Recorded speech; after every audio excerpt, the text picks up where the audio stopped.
ay rated SPG. Striktong patnubay at gabay ng magulang ang kailangan. Maaaring may masiselang tema, lengguwahe, karahasan, sexual, horror o droga na hindi angkop sa mga bata.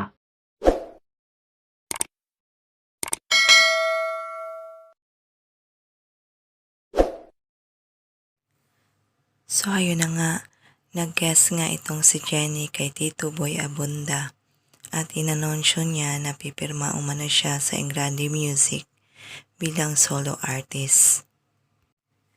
Muli nga nagkita sina Jenny at Megan sa backstage at inaway na naman ni Megan si Jenny, pero itong si Jenny ay palaban na nga dito kay Megan.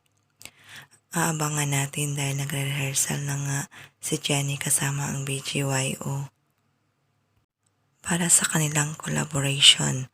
Habang sila ay nagpapahinga, na itanong ni Jenny kay Akira kung ano umano ang rhymes sa mag-isa. Pero tatanungin siya ni Akira kung bakit umano yun ang pinili niya. Pwede naman umano maging sila. Samantala, tatawagan naman ni Nate si Jenny at sinabihan na meron umano siyang natutunan. Hiligaynon rhymes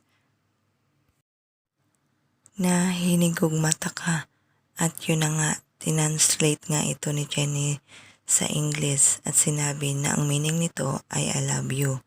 Nag-I love you too naman itong si Nate at narinig nga ito ni Monica, kaya tinanong ang anak kung sino umano ang kanyang kausap sa telepono. Samantala, sasabihin ni Menchi kay Miss Bana na nakaisa umano siya kay Dara. Natuklasan kaya ni Menchi ang tinatagong sekreto ni Dara na kung saan ay kabit siya ni Freddy na asawa ni Miss Bana. Lahat ng yan ay ating aabangan mamaya. Maraming salamat po sa walang sawang panonood. God bless.